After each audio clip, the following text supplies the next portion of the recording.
I don't know that we could have a more perfect keynote speaker, but the really history-making part is Shed is the very first second time keynote speaker for us at Impactpalooza. So way back in the day, he was working with Simon Sinek, and we wanted to hear more about a book that had just come out about servants, or leaders eat last. And we're like, hey, so we should reach out to Simon Sinek. And the next thing you know, Stephen Shedleski says, oh, I can come and represent that. It'll be perfect. And he did an amazing job. So we are here to hear him again. I did want Keegan to come up for a second because our bookworm club that Diana Alberts leads actually read his book, his latest book, Speak Up Culture. And so Keegan's going to just talk a little bit about that experience because he read the book and was part of that. And then we're going to have Stephen come up and give us our keynote. Thank you. Yes, good morning, everybody. Happy Friday. One side note before I go into details, if you're asking me about parking, find me afterwards. We've got a different setup this year. So parking side note, I know I've seen a couple questions about that. But on to the more important part, our keynote speaker, not only has he joined us twice, we also have done the most recent book release, Speak Up Culture, as part of our Bookworm Club series. So we just read that in the fourth quarter. It was a really great opportunity to hear everybody's thoughts in the Bookworm Club. We had two great discussions. The second one, I think, was probably our largest discussion, Diana, yep, of just winners joining. So it's a really great perk to get to read new books, and this was a very impactful one for me personally, coming from a family that really talked about leadership a lot. That's the reason I'm here at Impact. I was like, this is the company that fits this culture and really drives in leadership and wants that to be a part of the family that we're building. So everything that Stephen had put in the book really resonated with me personally in terms of the different things that we're going to hear about this morning. So you're going to hear about the Speak Up Culture book. We have maybe some surprises at the end afterward as well, but would love to welcome Shed up to the stage for his keynote presentation here this morning.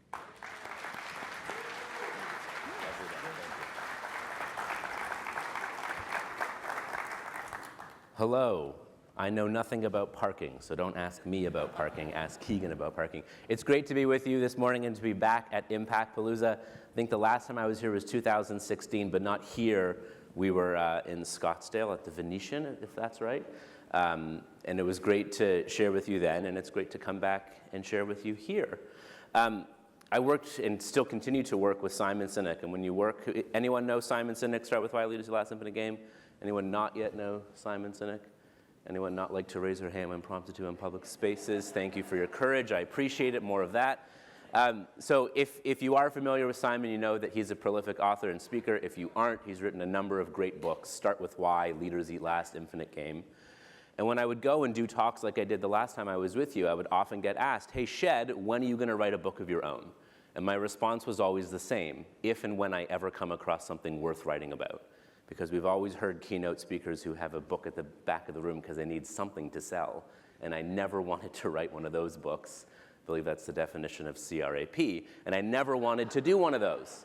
And so I leaned into one of my favorite quotes right now, comes from our favorite Danish theologian, everyone 3, 2, 1, Kierkegaard. Very good.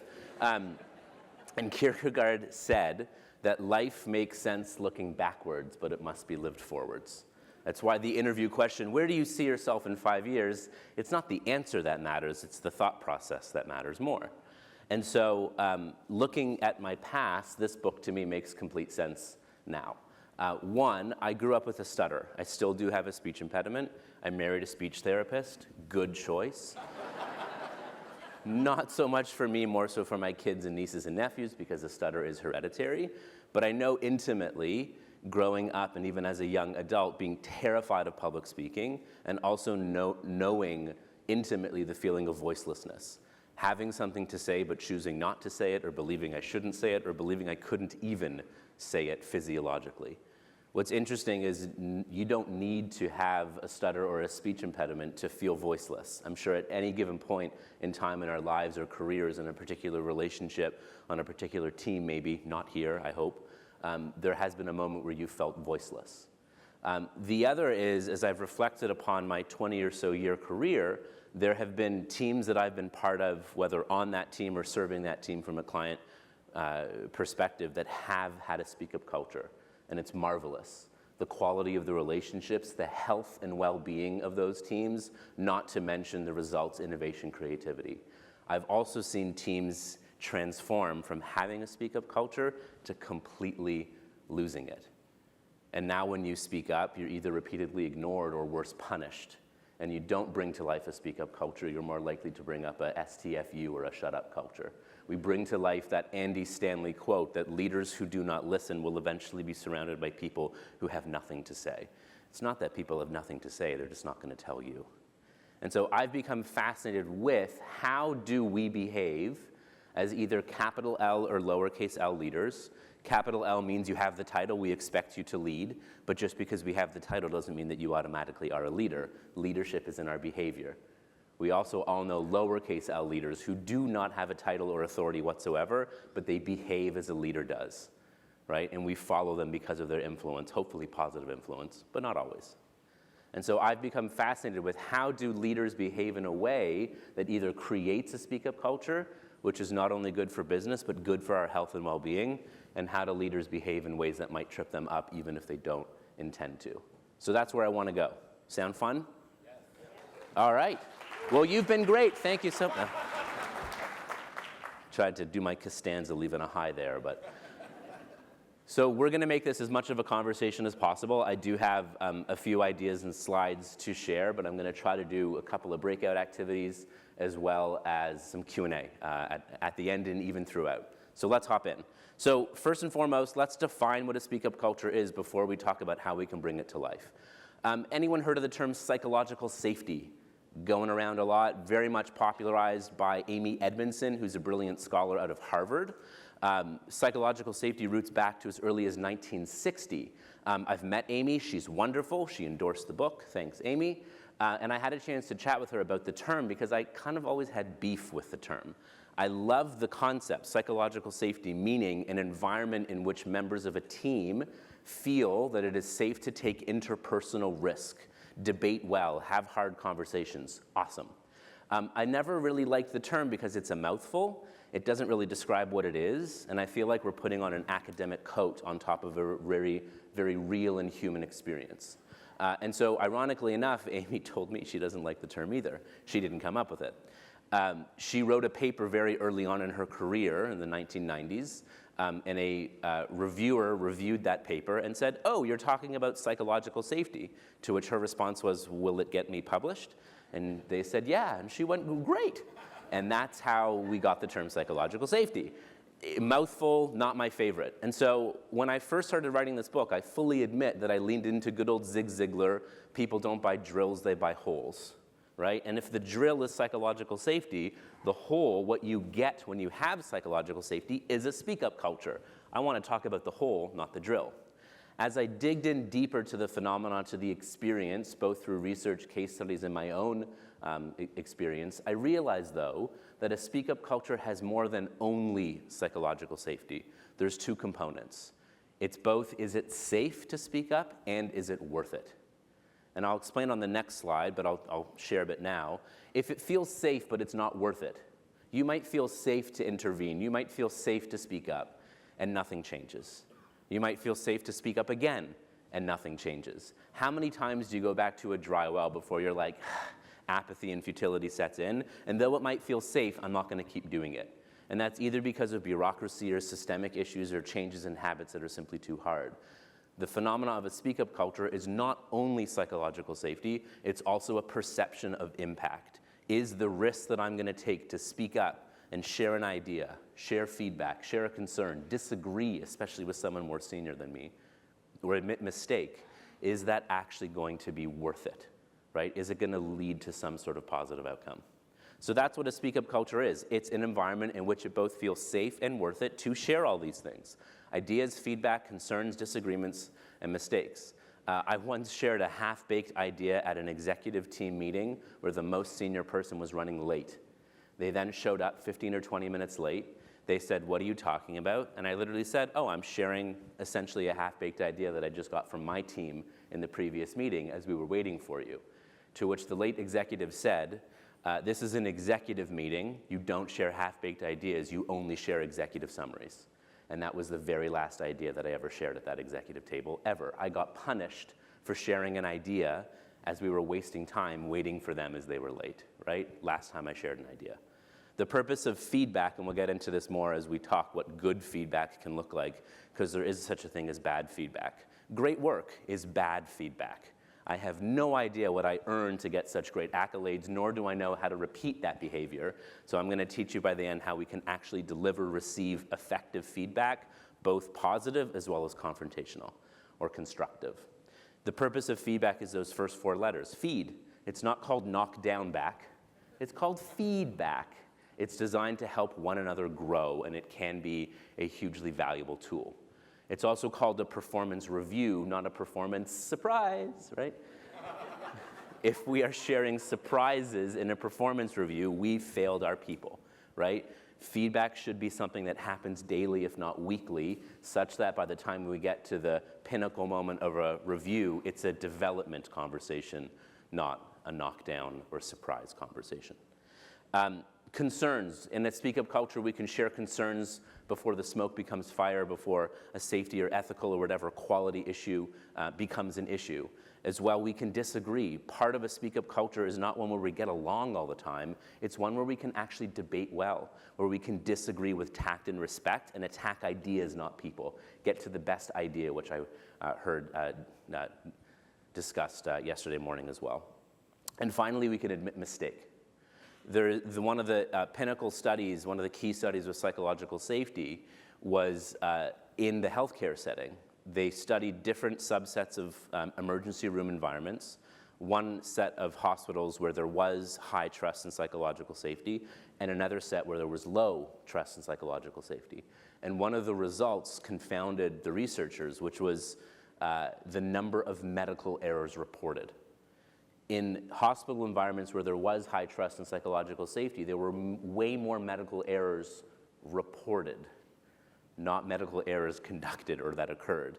In the hospital room environments where there wasn't high trust in psychological safety, there are actually way more medical errors, just fewer reported, because people spent inordinate amounts of time and energy hiding those mistakes under rugs, right? When we have a speak-up culture, when we have environments in which people feel that it's safe and worth it to speak up, they'll even admit mistake because they know it will lead to improvement, so this doesn't happen again, rather than punishment. So that's where we're going. I was told by another great author, Kim Scott, who wrote the book Radical Candor, big fan. It's all about caring personally and challenging directly, not about cultures of nice, but cultures of kind. She said that if you write a business book, you have to create a 2x2 matrix. And so I took a long drive in the car, I'm not kidding, and I came up with one. This is the thesis of the book. When we have a speak-up culture, it's these 2 pillars. It feels safe and it feels worth it. We, of course, do not want that lower left quadrant, low safety, low impact. This is an unhappy marriage between fear and apathy or fear and futility. I've been there. It's not worth it to speak up. If you do, the only thing that happens is you get in more trouble. It's no fun, right? We don't want that one. The other 2 in the sort of light yellow colors are really interesting to me and help cement for me that a speak-up culture is more than only psychological safety. It's also about that perception of impact. Fun to say as we're at Impact Advisors. High safety, low impact. This is what I describe. When we feel safe, we speak up, but nothing changes, right? Either due to bureaucracy, systemic issues, or changes in habit that are simply too hard. How many times do we keep going back to that dry well before we're just like, I'm out, I'll keep my head down and just do my work? This is where we often see in that dark gray and that high safety, low impact, resignation or missing in action engagement. Low safety, high impact. This one's really interesting to me. I'm afraid to speak up, but the stakes are too high to remain silent. This is where, due to ethical concerns or something, safety, quality, ethics, human life, there are brave, courageous leaders who are willing to sacrifice their own safety and well-being to speak up for something that needs to change. I hope it never gets to that point, but to me, this is interesting, where folks will still speak up even if it isn't safe to do so. We've seen this repeatedly happen at Boeing and continues to happen. It's been happening for over a decade now, where there are people inside of the production of those facilities in Renton, Washington, and in Charleston who are saying, we're not making safe planes. They do not feel safe to speak up, but they feel so connected to the stakes of what could happen if they don't speak up that they're unwilling to remain silent. Ed Pearson is one of the first whistleblowers. Another example is Dr. Kimberly Young-McClear at the US Coast Guard, who spoke up about harassment at the Coast Guard. And she spoke up, quote, not because it was easy, she spoke up for her own survival. And other people flocked toward her to speak up as well. In the low safety, high impact, oftentimes folks will try internally, but their heads will hit up against a ceiling. Then they may go externally and whistleblow outside of the organization, whether that's on social media or US Congress, as examples. What we do want, and what we are striving to create and learn about, and how we can bring it to life, is that dark blue, the high safety, high impact. Now, I will warn you, this is a perception. You and I could work for the same leader. You could say they're the best leader you've ever worked for in your life, and I could say, do we work for the same leader? I think they're awful. And we're both right, because it's a perception, right? But if the general feeling of a team is that it does feel safe and it does feel worth it, you're likely to have a speak-up culture. Because we all come in with our own emotional backpacks, our previous leaders. Sometimes we're working for someone that just isn't for us, so it is a perception. The other thing to bust and demystify here is that the goal for leadership and the goal for our cultures is not fearlessness. I do not enjoy when someone says, here's our fearless leader. It's like, really? Fearless? I'm pretty sure fear is important, right? Because if you truly come across a fearless leader, they are dangerous and destructive. Fear is important. The purpose of fear is to use it as data. And if it weren't for fear, we wouldn't have courage, right? The leaders among us feel the fear, use it as data to figure out, do I pursue, fight, do I flight, get out of there, or freeze, continue to evaluate and oscillate between fight or flight. The goal of leadership is not to create fearlessness, but to create less fear and to make the fear worth walking through. That on the other side of fear is growth or improvement or whatever it might be. So this is what we're going toward, a culture in which people feel that it's safe and worth it to speak up. Usually at this point in the talk, I have some people go, well, but Shed, do we speak up about all the things that all the time, right? Vulnerability is wonderful. Vulnerability is a superpower in high-performing teams, but vulnerability doesn't mean sharing all the things all the time with all the people. That could be oversharing, right? And may not be suitable for work. Vulnerability is about context. And so there's a couple nuances when it comes to a speak-up culture of what a speak-up culture truly is. First and foremost, if you don't have a management theorist to lean into a comedian. Craig Ferguson, who's the Scottish comedian, is credited with this little idea. It's a beautiful Venn diagram. Does this thing need to be said? If you have a check mark there or you feel as though it should be, you're allowed to pass go and go to the next question. Does it need to be said now? If the answer is no, that's ye old, let's take this offline. Just because it needs to be said, but not now, doesn't mean it needs to be said now. Take a note, take it offline, have the appropriate conversation when you need to have that conversation. The last one, so let's say yes, I think it needs to be said. Yes, I think it needs to be said now. And then third, does it need to be said by you, by me?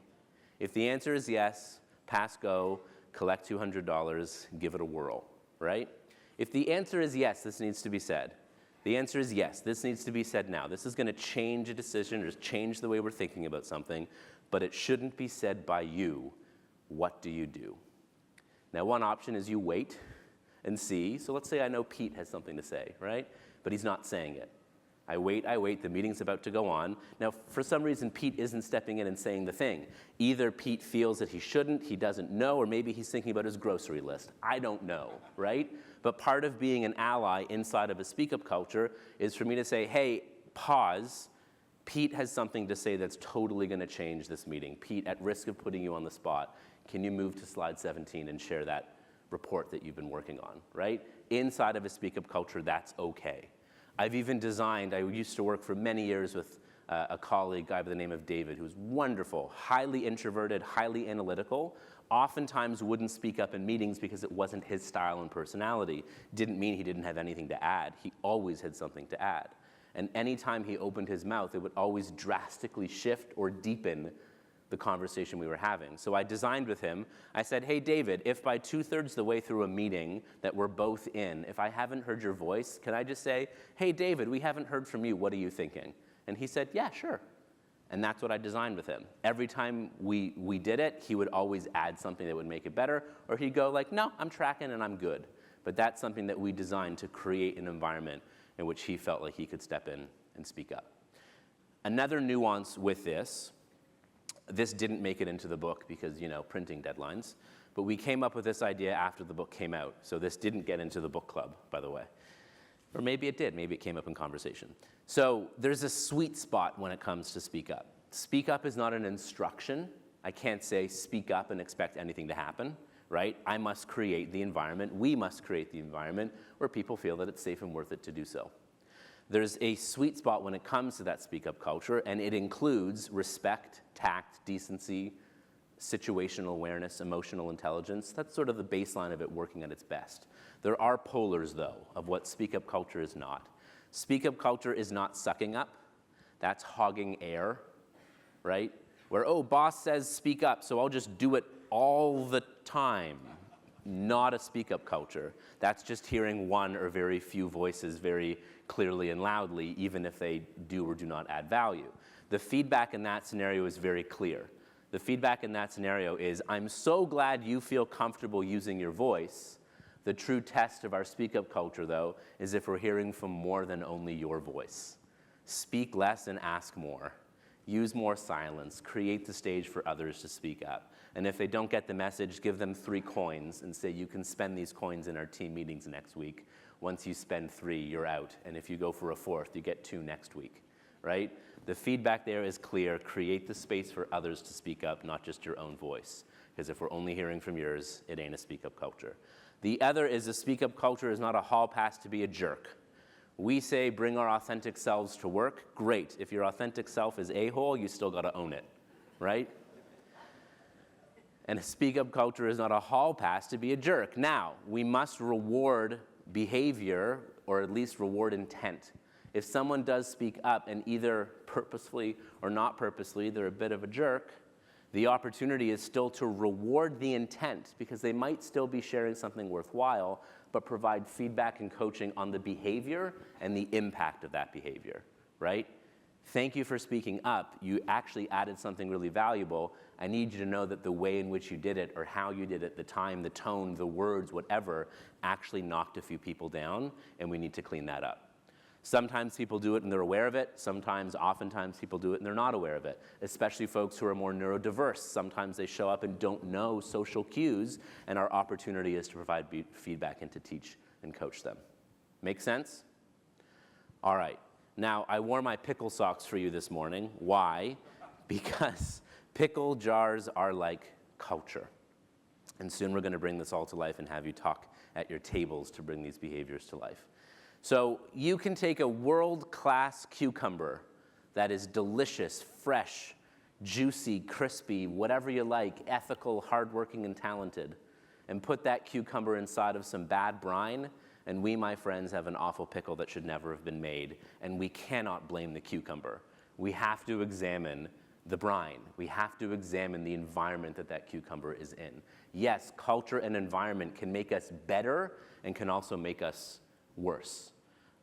So the opportunity is to look at what is the brine around us. And sometimes folks may be underperforming, but they might be in the wrong role at the right time with the wrong leader for them at that time, or they have stuff going on in their work outside of, or their life outside of work.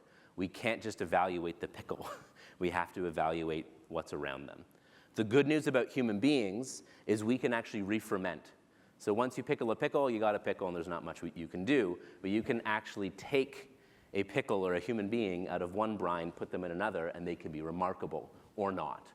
An example and a story that Simon Sinek shares, which I love, is he, a few years before COVID, was put up at the Four Seasons in Las Vegas. Lovely hotel, as is the Ritz here in Orlando. And we love hotels like the Ritz and Four Seasons and others, Virgin Hotels, name your hotel, boutique or otherwise. We love hotels not because of the quality of the beds. Any hotel can get a nice bed. We love hotels and we love going to certain businesses because of the way that we're treated, right? we get the sense that people care for us, and it's not their instruction, they actually want to. And so Simon shows up to the Four Seasons. He goes down to the coffee bar to get a coffee one afternoon and meets a young barista by the name of Noah. Noah is funny and charming, and Simon spends 15 minutes for what should have been a 3-minute transaction as Noah is helping other customers. And they're having a chat, and Simon asks Noah, "Do you like working here?" And without skipping a beat, Noah says, "I love working here." Now, if you're in my line of work and you hear the L word, "I love working here," you're like, all right, what's going on here, right? Like, rational, love, irrational. Do you love your life partner? I like them a lot, yeah. That's a problem. That is a problem, you know? I don't like my wife all the time. I love her all the time, don't like her all the time. Love, irrational, means more like rational. And so Noah says, "I love working here." Simon asks Noah, "What is it that the Four Seasons is doing that you would tell me, a complete stranger, that you love working here?" And Noah says, "Well, multiple times throughout the day, managers, not even my own manager, will come up to me, they'll know me by my name, they'll ask me how I'm doing, and if there's anything I need to do my job better today. They'll even remember that I took a fishing trip with my dad and ask me how that was too. They take personal interest and care in me." Noah also volunteered that he worked down the street at another hotel, rhymes with Miser's Palace, I'll let you guess.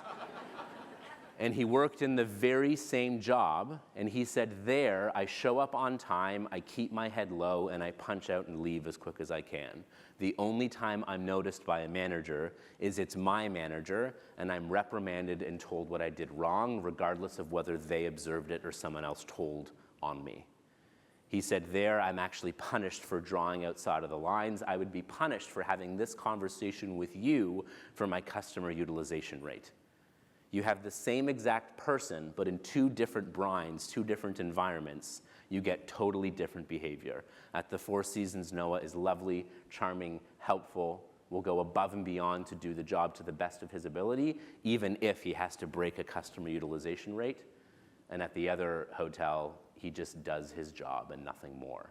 The only difference is not the human being, it's the environment around them. We'd like to describe the culture at my little company as kosher dill. I'm not sure what that means, but. So when it comes to culture, what does culture mean, and how do we actually unpack it and then meaningfully develop it? Culture is in the how. Culture is in how we behave, how we treat each other, how work gets done. It's in behavior, it's in the how. The strength of a culture is the degree to which your values are clear, which you have, impact, and the degree to which those values are behaved. Now, strong values, we understand what they mean in our behavior, right? One example of this is there is a company that had 4 values. They were communication, respect, integrity, excellence. Do me a favor, more excellence for the rest of the day, please. Yeah, get right on that. What does excellence mean, right? We should talk about it in our behavior. If we defined excellence as do more of your best work, ooh, now we're talking. That means you should understand your strengths and amplify them. You should also understand your limitations and weaknesses and make plans to work with those, delegate if you need. Like, I'm getting a bunch of behaviors because we changed excellence into an action phrase, do more of your best work. Those 4 values, by the way, communication, respect, integrity, and excellence, were the 4 values for Enron, which was a company that went through a huge accounting scandal under their CEO, Kenneth Lay. Great values, they were wonderfully used on your website screensavers and walls, but that was it. The strength of your culture is not only how clear are your values in behavior, but are they behaved? Anything multiplied by a 0 is, of course, a 0. Anything multiplied by a negative is a negative. If you say these are our values, but we don't live them, you can have a toxic, deleterious culture. The purpose of our values is to know them and to use them and live them in our behaviors, to recognize and reward folks, as you did last night, when they behave those values, and to offer feedback, coaching, discipline if necessary, or offering folks to the competition should they consistently behave outside of those values. I hear Accenture has some openings. The last thing to note in this equation is that all of this is raised to the power of influence. This, again, is leadership, capital L or lowercase l. As a leader, your whisper is a shout and your tiptoes are stomps. The more senior you get, either by title or the more influence you have in an organization or a team because you behave as a leader does and folks follow, the more influence you have.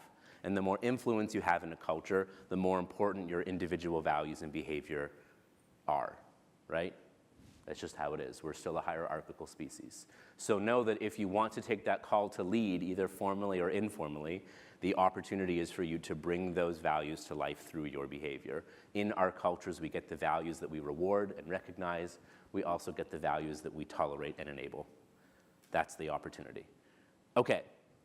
I want to bring one more idea to life and then have you have a quick table conversation, and then we'll have some mic runners to take it up before we land this plane and do some more Q&A.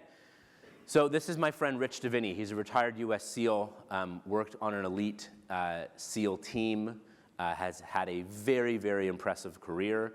And when it comes to selection, training, promotion, SEALs know a thing or two about creating high-performing, high-trusting teams. This is my present favorite quote on leadership. If you have any better, please let me know. I don't want to keep propping my friend up. That's a joke. Leaders aren't born, leaders aren't made, leaders are chosen based upon the way that they behave. There are some of us who are born with some of the more innate attributes and can develop those skills of what it means to lead. We can go to countless leadership development programs, read all the books, get coaches, whatever it might be. But just because we work at it doesn't mean that we behave it. We are measured and tested in our leadership every day and every moment based upon the way that we behave. Now, all leaders and all human beings are fallible. This isn't about perfection. This is about owning it when we behave outside of it. And so this is the question I want to ask you as we begin to bring this to life. I would love for you to turn into your tables and have this quick conversation. I'll give you about 4 or 5 minutes.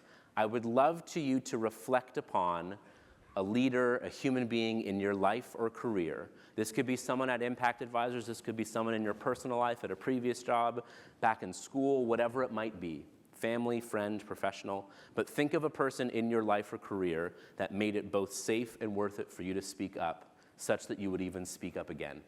How did they behave? What was that story? What did they do that made it safe and worth it for you to share an idea, to share feedback, have a hard, meaningful conversation, to share a concern, to disagree and it went well and led to a better outcome, or to even admit mistake to help you and others grow? Who was that person? How did they behave?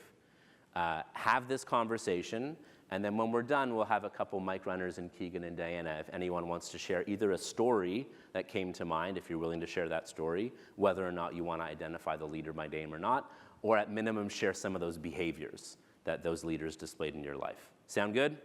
All right, so bring these behaviors to life, have this conversation, and then we'll look forward to taking it up in a few minutes.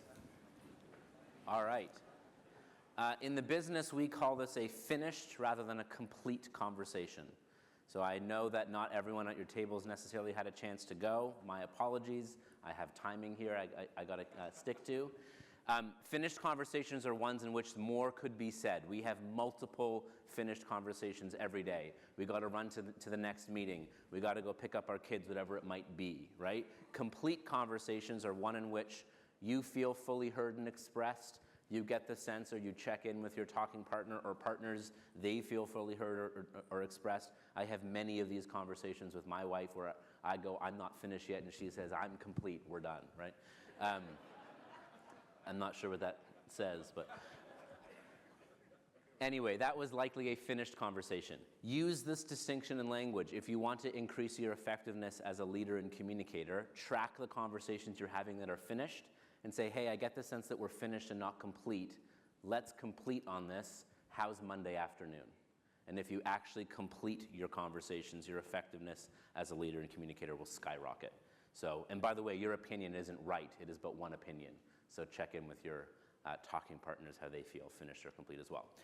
I'd love to hear, so especially if maybe you're not someone who loves to speak up all the time, but take a risk and share it, either some of those behaviors or a particular story. And if someone at your table shared something particularly compelling, you're allowed to make a friend and volunteer them. Did anyone hear or share something around the leadership behaviors or a story that came to mind that they'd be willing to share? Yes. Thank you for volunteering. Absolutely. For those of you who don't know me, I'm Mike Cowan. I was the big, ridiculous disco guy the other night. Oh, that's where I know you. That's yeah, exactly. yeah. I'm sorry that he's not here to hear me tell this story on him, because Ted Reynolds, many of you know Ted in this room, and I've worked with Ted for many years, not just here at Impact, but at CTG before, and I knew him through FCG, even though I was like a client when that first all started out. Ted is very unassuming. He's very humble. He sounds like Foghorn Leghorn, the cartoon chicken. And so as a result, Ted is often very underestimated by his clients, which is a position that he is completely happy being in, and he uses that to his advantage over and over. But the quality that Ted has always exhibited, and I've never told him how much I value this, and I try to put this into practice in my own work. After every meeting I've ever been in with Ted, and Ted is clearly the leader in these meetings, he is the senior executive in that, he'll always follow back up with a personal phone call to me if I'm in there or others and ask, okay, so how do you think I did? Was there anything in that meeting that I could have done better? You know, can you give me some criticisms back on that? And that's really confidence. And when you are the senior leader in the room, the ability to go back out and ask for that feedback also sets everyone else at the conversation, gives them that courage to maybe speak up for something, or opens the door for Ted to come back after you've given him his critique. He can then open that same conversation with you in a safe space. And I think it's a very excellent characteristic. I love that. That's great. A round of applause there, please.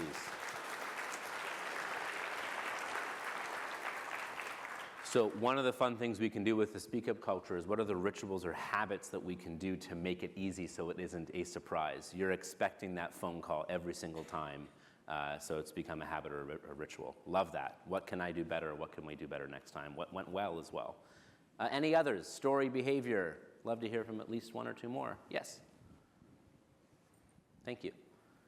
Hi, I'm Betsy, and in the labor area, we had some common themes here about extraordinary leaders that we've had experiences with who really did a good job in drawing people out, you know, using phrases like, tell me more about that, validating ideas, active listening. That was a really strong theme here. And kind of giving people the sense they were a possibility to live into versus an expectation to live up to. So that's kind of what came out of here. We also had something kind of contrary, you know, and not a good quality, asking for feedback and dismissing it. So that was something else that came up at the table. Can I have your feedback and tell you why I think that you're wrong? Yeah, that doesn't typically go well. Yeah. Very good. Thank you so much. It's, round of applause. Thanks, Betsy. Yeah, it's how can leaders behave in a way that invites folks to actually share what they think and then reward them for that, not punish it. We'll get more into that in a second. One more. Anyone else have a story or some themes that have yet been mentioned? Yes. Thank you, Keegan. Had to get you one. So one of my early mentors before he was in healthcare was in the U.S. Navy. And one of his first missions in the U.S. Navy was he was in charge of some of the rescue and recovery efforts for the Space Shuttle Challenger. And in the postmortem of that, they talked about how the mission basically had what they called go fever, which was no one was afraid to say, we need to cancel the mission because it's not safe. And so when Kevin would tell stories when we were making any important decision, he would always say, I never want to either figuratively or literally have to do another rescue and recovery effort because people have go fever and they're afraid to speak up. And so he could use that very compelling story to make sure that people understood decisions are important and how do we make sure that everyone speaks up so that nothing bad happens. Fantastic. Thank you so much for sharing that. That's great. One of my favorite stories of how to do that, there's an aviation expert, guy by the name of Ben Berman, who still flies for United to this day. And he's now the most senior pilot anytime he would go onto any plane. And he says to his flight and crew every single time, I've never flown a perfect flight and today is no exception. I need to know what you see. And there are these critical moments of we're about to go ahead. Is everyone turning their key, right? And making an environment where folks can go, no, this can be better, or I have a concern here, and taking a step back before you make a mistake or take that giant step forward. So thank you so much. I hope you'll continue to share those stories are who are the people, how did they behave. Keep sharing these stories, because that's how we keep a culture alive, is we share the stories that make it strong. So as today continues, as you hop onto a shuttle to go to the airport and get back into your regular routine, how can you keep bringing these stories to life, to share what great leadership looks like and to learn from instances where we could have done better as well. One of the challenges with leadership is I don't think we have a standard definition for it. And if we don't have a standard definition for it, how can we select great leaders? And further, when people are in roles of leadership or they simply want to lead better, how do we help them lead? Now, I don't know if this is a completely exhaustive list, but I think this is a pretty good list of how leaders do behave. Leaders exhibit empathy and compassion and care. Leaders are authentic. If your authentic self is not warm and charismatic, that's okay, right? One of my best and favorite leaders ever was consistently cold and grumpy, but I had no doubt that she had my back. She cared for me. She wanted me to grow. She was consistently cold and grumpy because that was her authentic self, right? And if she tried to be warm and charismatic, it wouldn't work. Warmth and charisma are not requisites for leadership. They can be helpful if you are indeed authentically warm and charismatic, but we also get into issues when we promote people just because they're warm or just because they're charismatic. It's not a leadership requisite. It could be a leadership additive. But these, I believe, are leadership requisites: empathy and compassion, authenticity, service orientation. I think the fact that we have the term servant leadership or human leadership means that our current definition of leadership is broken. All leaders serve. That's the bare minimum. That's the skin in the game. We serve, they serve something bigger than themselves. They serve people. Leaders are decisive. They're still willing to make timely decisions even without all the available information or ask for help. A decision is actually to not make a decision or to ask someone for their opinion to make a decision. And then finally, leaders are accountable. When things go right, leaders give disproportionate credit. When things don't go right, leaders take disproportionate responsibility. This is what it means to behave as a leader. I'll throw in courage. I'll throw in humility. I think humility is the most underrated and attractive attribute of how a leader behaves, is they're willing to see that they're both part of the solutions they create and they're certainly part of the problems that they create. If you get feedback twice, even if that same feedback is separated by 10 or more years, you have a pattern. And leaders pay attention to those patterns and see what they can do to get better for the people that they serve. When it comes to leadership, I have a few more ideas, and then we'll call back up Michael and do some Q&A with the time that we have left before a break. When it comes to, okay, great, how do we bring this to life? And I love some of these stories that you've shared because you've modeled what it means to bring a speak-up culture to life. Bringing a speak-up culture to life, it's about making it safe, making it worth it, and the way that we do that is we encourage folks to speak up, and then equally, if not more important, once they do speak up, we reward them for it. We encourage folks to speak up, reward them for it, and then it continues. This is a virtuous cycle, because when it goes well and you take the risk to speak up and it goes well, guess what? You wear that in your body language, you tell your colleagues, your peers, your friends, and you're more likely to create a speak-up culture. It went well, right? If it doesn't go well, you also wear that in your body language. You share that with peers, friends, and colleagues, and that ripples as well, positively or negatively. Encourage means we ask open-ended questions. We embrace silence. We create a ritual, as you shared. Hey, what could have gone better? What went well? How can we keep getting better? Encourage is about making people know that you want to hear their voice and then actively asking for it. Now, when people's voice does show up and you hear ideas and you hear feedback and you hear concerns and disagreements and mistakes, you must reward it, especially when folks bring up bad news or hard things to hear or things that are inconvenient but probably right. Reward doesn't necessarily mean a pay raise, a promotion, a bonus, a statue made in someone's honor out in front of the Ritz. Reward is typically, at least in the short term, far more intrinsic. Thank you. That must have taken courage to share. I appreciate it. I don't yet agree with what you're sharing. Can you share more so I can join you in your thought process? That's a reward too. A reward is also, we didn't implement your idea, but here's why. Keep it coming. These are all forms of reward, sharing with people. I want to hear what you have to say. Keep it coming. Keep it coming. This is how you bring a speak-up culture to life. One of the ways in which we can do encourage and reward is through feedback. A great leader that I coach says to her team, if I'm not giving you feedback, you should be concerned. My way of investing in you is by offering feedback to help you grow. Now, not all feedback is created equal. So when all else fails, call the FBI.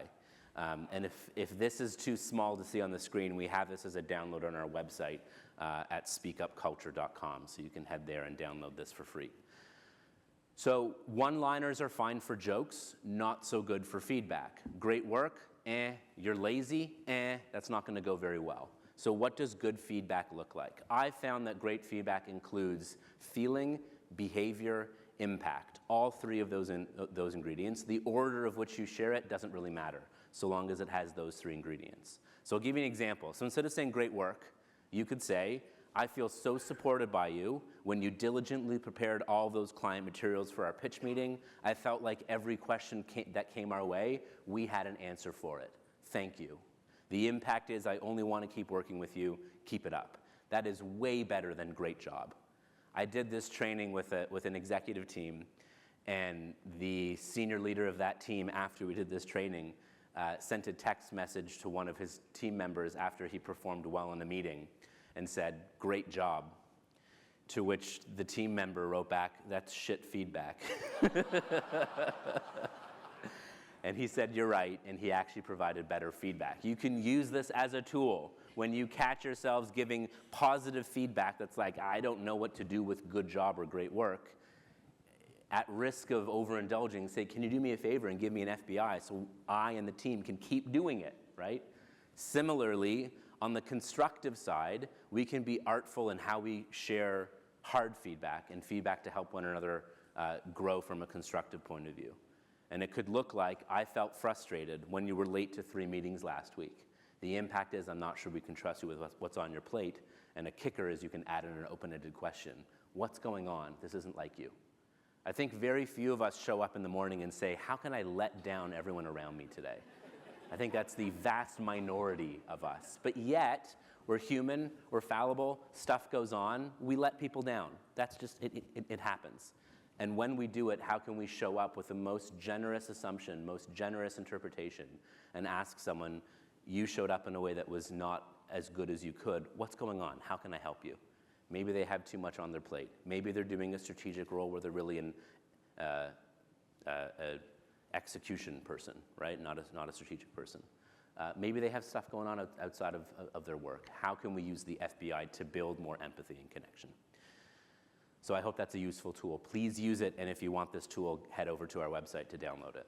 Now, I've worked with Simon Sinek and Mr. Inspiration for over a decade now, and I'm here to tell you I think there's something more important than inspiration. If you have your why to create a positive impact, but you don't have those impact values, good luck. If you have a team that's high on inspiration, but low on trust, will it survive? I don't think so. If you have a team that's high on inspiration, but low on trust, that's like putting a snowmobile in sand. It has to work harder. You have to replace the parts. Inevitably, you have to replace the people too, right? If you have a team, though, that's high on trust and lower on inspiration, will it survive? I think so. And raise your hand if you've ever been inspired by a trusting relationship before. I know I have. I actually think trust can be the egg to the chicken of inspiration. What this points to is that while inspiration is the wind, trust is the boat. You can have all the wind you like. If you don't have the boat, you ain't going anywhere. You're just treading water and likely going to drown, right? It's both, and if I could pick one, it's trust 10 times out of 10 because trust is that fertile soil where everything can grow from. So I'll lean back into the SEALs because I've worked with the SEALs and asked them, how do you select, how do you promote? And they have a tool for it. They call it the Performance and Trust Matrix. And we learned this from the SEALs. Simon also talks about this in his book, The Infinite Game. We all, of course, want to work with the high performer of high trust. Duh. None of us want to work with the low performer of low trust. But who do we pick between the high performer of low trust and the low performer of high trust? And 10 times out of 10, the SEALs would pick the low performer of high trust. You'll see that for SEALs, the high performer of medium trust is also rewarded. That's because all SEALs think and act like criminals. They look at a situation and they go, can I break that rule? What's the implication of breaking that rule? Am I willing to take that risk? That's how a SEAL thinks. You may or may not want that in your culture. That's up to you. The high performer of low trust, though they may have great individual results, though clients may even like them, they're awful to work with at a peer-to-peer and lower level. These are often folks who kiss up. They might be peacocks, right? Which is why, as a senior leader, know that your point of view on someone is but one data point. Get more of a 360 holistic view. It's very easy to find the high performer of low trust, walk into any team or room and say, "Where's the jerk?" and they all point to the same person. If you aren't pointing, you may have a high trust team, or you could be the jerk. What's good about this is we aren't doomed to be stuck in the boxes that we're in. With the appropriate feedback, coaching, mentorship, whatever it might be, we can shift into another box. I've even counseled folks. I find it very funny when someone says, "Hey, we value collaboration. How are your people compensated?" 100% on commission. That's not going to work. You can change a system to say your compensation is now 40% tied to the performance of those 5 people. Either step up and lead, or this isn't going to work well for you, right? You can actually move people through coaching and through changes in mindset, actions, and systems. The last one here I want to highlight is low performance of high trust. Again, at any point in our career, we may be a low performer. Wrong role, wrong leader, wrong time, something going on in our life outside of work. A fun example of this is in SEAL training. So one of the performance skills needed to be a good SEAL is to be a good swimmer. That's why we call them SEALs, ARF. And one of the very first things that they do at SEAL training in Coronado Beach is you hop into an Olympic-sized swimming pool, and you're to go from one end to the other and back. I've seen the pool. It's very cool. It has this basement area with windows where you can see exercises going on under the water. And one sailor takes the instruction very literally. The goal is to go from one end to the other and back. He hops into the pool, sinks to the bottom like a stone, walks across the bottom of the pool. Everyone's like, "What is he doing?" Touches the other end, grabs some air, and walks back on the bottom again to the other end of the pool. He's yanked out, nearly drowning. From a performance standpoint, that was pretty awful, right? The drill instructor says, "What were you doing?" To which the young sailor says, "Sir, I don't know how to swim." SEAL training. To which the drill instructor says, "We can teach you how to swim." He just saw everything he needed to know. This is how you hire for culture and attributes, by the way. Hire for trust is through behavior, not necessarily through performance. What are the attributes that require to be a good SEAL? Courage, perseverance, cunning, right? Breaking those rules and seeing what the consequences are. That young sailor just displayed all of the intangibles, even though they weren't yet a good swimmer. But give them 2 or 3 weeks and they're good to go, right? So how do we ensure that when we hire, when we promote, we're looking not just for performance, but also how do they behave? And how do we throw curveballs to catch people in some stress, uncertainty, and challenge to see what their true colors are, to see if they'll add to this culture? A couple more ideas, and then delighted to invite Michael up. When it comes to culture and creating culture change, there are 3 interconnected levers I've found, and they are mindset, actions, systems. Good old quote from Broadway's production of Kinky Boots, "You can change your world when you change your mind," right? If we have some sort of transformative experience, our mindset can shift. But a shift in mindset, a transformation, is not an instruction. I can't say transform and expect anything to happen. We must have an experience where we go, "Oh, people do matter. Oh, purpose does matter. Oh, this is the impact of me as a leader," right? But you can also act your way to new thinking. If you want to create more of a culture of care and connection, you can actually equip people with certain actions that they have to do. For example, all managers in their one-on-one meetings must ask their people, "How are you?" Everyone will say, "Fine" or "Good," and then you must follow up with saying, "No, really, how are you truly doing?" And then zip it. And you'll get actual real stuff back, and then probably more training on empathy and connection so they know what to do with what happens next.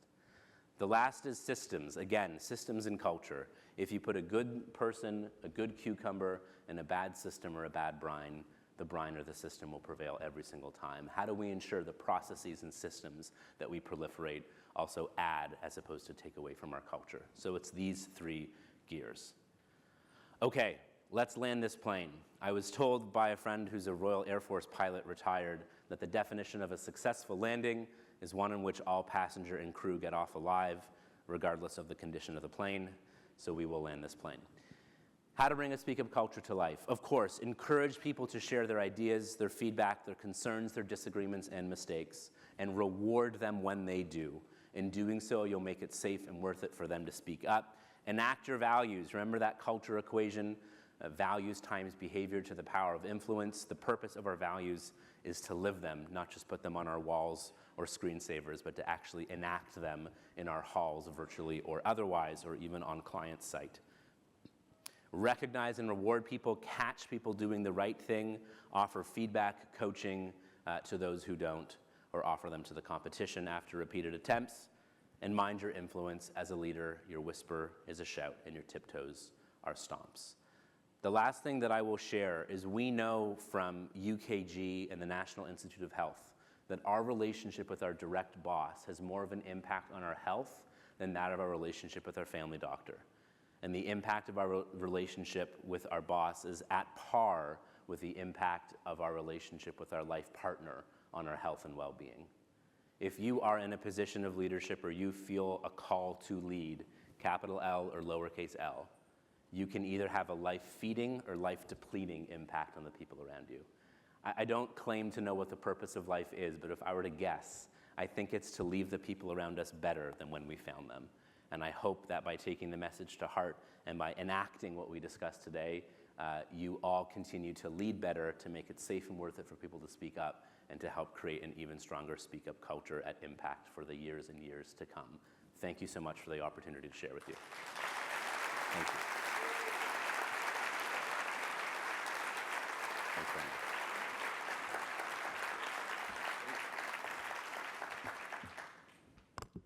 Can you see why we brought Shed back to us for this first repeat keynote speaker ever at Impact Advisors? I do have a question for you, and I actually wrote this down because I want to tie it into something that Andy wrote in his recent article about being in the company of winners. Yep. So I love your definition of culture. I love it. It's values times behavior to the power of influence, right? Yep. So it aligns so well to something that Andy said in his article, which is when you have the right group of talented individuals committed to living our shared values, everything becomes exponentially easier. Mm-hmm. I love that. So culture has always been a number one priority at Impact Advisors. As we continue to grow, which we are going to, Yep. how, with your expertise, how do you see us really keeping that foundation of a Speak Up culture? We certainly have it now, but how do you see us keeping that as we continue to grow exponentially? Yeah, so I love that quote from Andy. It's sort of a visual of people rowing in the same direction, right? And there is this speed of trust, as Covey would say. So when it comes to how do you scale culture and how do you scale leadership and scale culture, it's really messy. Because as human beings, we aren't designed for scale. If you look at the origins of our species, we lived in groups of 100 to 150. As soon as we grew beyond 100 to 150, would split into two different tribes or groups, right? We aren't designed to operate with 600 plus, let alone thousands or millions or billions of folks. That's just not how we're wired. Mm-hmm. And this is proven with Robin Dunbar's work. So Dunbar is a social psychologist who proves that we can maintain about 150 stable social relationships. Coincidence? I think not. It's our wiring. We can recognize about 5,000 faces, but people that if they were to walk into a coffee shop, would be like, oh my God, Michael, let's have a coffee. Stable social relationship. If we don't see each other for 15 years, we might go into the same coffee shop and it's like, right? And we might be able to, right? So when it comes to how to scale and grow culture, a senior leader with more than 150 folks, it's a biological lie to say, I care about every single person who works here, because you simply can't. But what you can say is, I care so deeply for the people whose names I know and whose lives and careers I impact every day, and I strive to impact them positively, not for free, such that they pass it on in their own right. The only way to scale leadership and culture is one team at a time and one leader at a time.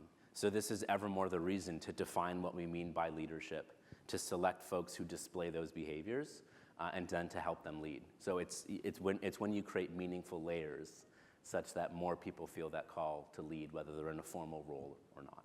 Thank you so much. We have a surprise. He happens to have about 145 copies of this book that he's going to be sharing right outside for the first 145 people that get in line. And if you want another one, if you miss it, we will get you one. But he's going to be there, photo ops even, if you want a quick photo op. Yeah, I don't know why anyone would want, but that's fine. Yeah. All right. The one thing I'm going to leave you with, because it's so perfect timing for this, is, we have so many feedback mechanisms at Impact Advisors that have been in place for years. We have happy check surveys for our new winners who have been with us for 90 days or more. We have VIP checks that every winner gets on an annual basis with very thoughtful questions. We take that so seriously. Matter of fact, I love this. So Maggie Anderson recently called me and she says, I'm working on my slides for Palooza. I'm like, yay. And she said, I was just wondering, how do you see us, what ways do you see us using our VIP feedback? And I will tell you, I'm not going to spoil her slide because you're going to see it later. But that started a very long conversation, and she was literally taking notes, a bulleted list of well, there's this way, and there's this way, and there's this way, and I could talk for the next hour about ways we've used your feedback to improve our culture and make a difference for you, a positive impact for you. So please, my point to all of that, and I think especially with Shed right here, is please take advantage of that. We want you to speak up. We want you to feel safe because it is safe. And I will do everything in my power. Our leadership will do everything in our power to make that happen for you. And if it can't happen, we like to tell you why we can't do that right now. Because sometimes there's things we can't do, and there's good reasons why we can't. But we know that we want you to know we still value that input, and we can't do that. So I'm always here. I'm a phone call, a text, an email away. So is Keegan, so is Diana, so is all of our senior leadership. Our doors are always open. I'm going to leave you with that. We've got a break. I'm going to extend our break just a little bit to 10:20 because we were going to 10:15 break. You can go check out. You can put your luggage in luggage. You can go get a book from Shed. And like I said, if you miss the book, tell me and we'll get you one. Otherwise, I would love to give a big round of applause for Shed. Thanks so much.